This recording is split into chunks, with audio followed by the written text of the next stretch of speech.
Hello, BookTube. We went into that last mail haul with an equivocal mind frame, didn't we? I wasn't completely sure that it would be any good, and it turned out very uneven. And I've been wondering ever since if maybe our mentality affected it. Since these books in these packages are in superposition. We don't know what they are until we open the package. So I'm going to approach this is a smaller mail haul. It's the morning mail haul, and I'm going to approach it with uh, a more positive attitude. I'm going to assume that it's full of hits, and we'll see if that causes it to happen. So we'll start with this one here. Uh, I'm gonna go into it with a positive mind frame, and maybe that will make all the difference. So what is this one? Okay. Okay. Well, it's a paperback original coming out in November. Uh, uh, I like the look of it. I've never heard of it before. It's called The Savage by Frank Bill. And there's Frank Bill on the cover, looking rather grim. A jarring and action-packed vision of a fractured America gone violently wrong. The Savage follows a cast of warlords, survivalists, and common folk thrown together in a fight to stay alive. Okay, well, I kind of like that. I kind of like the sound of that. Let's see here. What do we got here? In his new novel, he takes things one step further. The dollar has failed. The grid is wiped out. Think about that for a minute. If the electric power grid in this country were to disappear, think about what would happen. It's pretty scary. The old metric has always been that all civil order is 3 consecutive meals away from complete chaos. That if something happens to cause the ordinary rank and file civilian to go without 3 consecutive meals, they will take to the street. They will ignore the law. So it's a very thin skin over.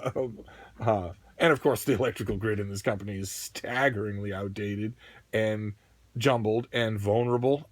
It's not just to attack, but to incompetence. It's amazing that it hasn't happened. But we were reading about something, weren't we? Van Dorn is 18 and running solo, dodging the bloodthirsty hordes and militia that have emerged since the country went haywire. His dead father's voice rings in his head as Van Dorn sets his sights not just on survival, but also on an old-fashioned system of justice.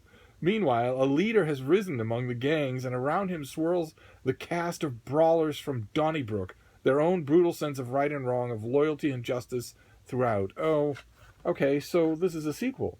Donnybrook was the original book.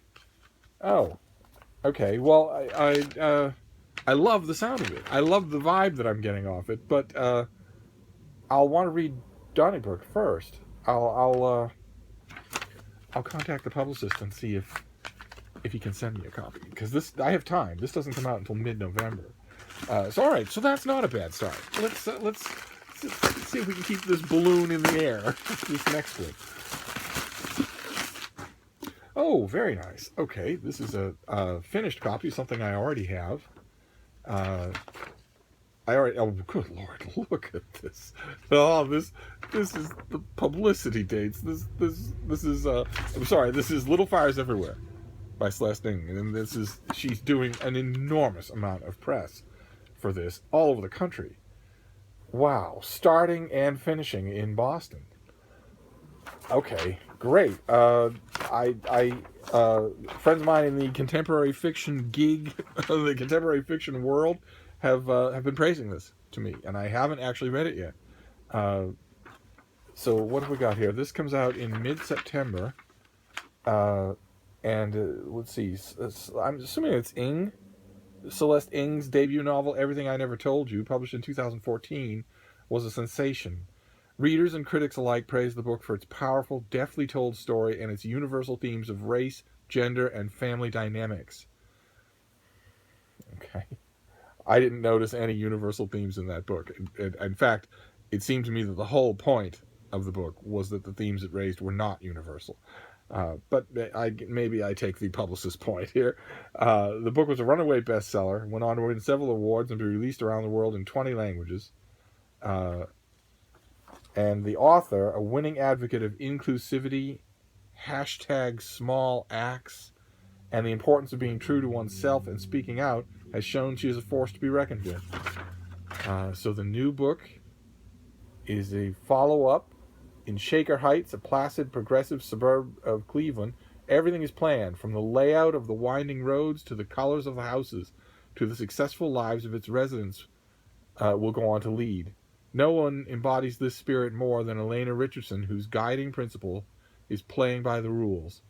Enter Mia Warren, an enigmatic artist and single mother who arrives in this idyllic bubble with her teenage daughter Pearl and rents a house from the Richardsons. Soon, Mia and Pearl become more than tenants. All 4 Richardson children are drawn to the mother-daughter pair. But Mia carries with her a mysterious past and a disregard for the status quo that threatens to upend this carefully ordered community. Okay, so this is the cover. Rather nice cover. I've been struck by it a couple of times. And now this is the finished copy. Okay, I've got all this paperwork to go in it. Great. All right. That definitely doesn't count as a dud. I think that this book's going to get reviewed everywhere. So, on we go. Let's see what this next one is. I'm trying to keep a positive attitude here. We haven't had a hit below the waterline, so we're doing fine. All right. Okay. This is you might look at it and think it's a Steve book, but it's never, the subject's never actually done it for me. I think we saw it on this channel before. Oh, good. Listen to another one with tons of paperwork. Like I'm filling out my taxes. This is the finished copy of the Templars by Dan Jones, who did a 1-volume book on the Plantagenets that has a very sexy blurb on the paperback. And this is about the Knights Templar, which I think when this comes out also in mid-September. I think I mentioned when I got the advance copy on this channel that the Knights Templar that has never really done it for me. I know that they're A-list property now historically because of Dan Brown, but they've and the like, but they've never really interested me. I've never really understood why they've merited the historical attention that they've received in such lavish amounts in the last 50 years. But a new work of history and I haven't, because of that, I haven't read the advance copy. So I will now just read the very pretty finished copy. And Dan Jones is one of my favorite young working historians. So if anybody can make me interested in the subject, it'll be him. And then this is the last one. We'll do the last one. We'll hope for. We're doing all right. There's been no home runs, but oh, okay, excellent. All right, this is another finished copy. We saw the advanced copy of this. I think we did on this channel. This comes out already. This is out already. This is the finished copy of Vanity Fair's Schools for Scandal, which is just a collection of their reporting on various college campuses. Some of these pieces are absolutely fantastic, and I'm glad to have them in one volume. It's like I told this book's publicist, I would love it if Vanity Fair would just keep doing this.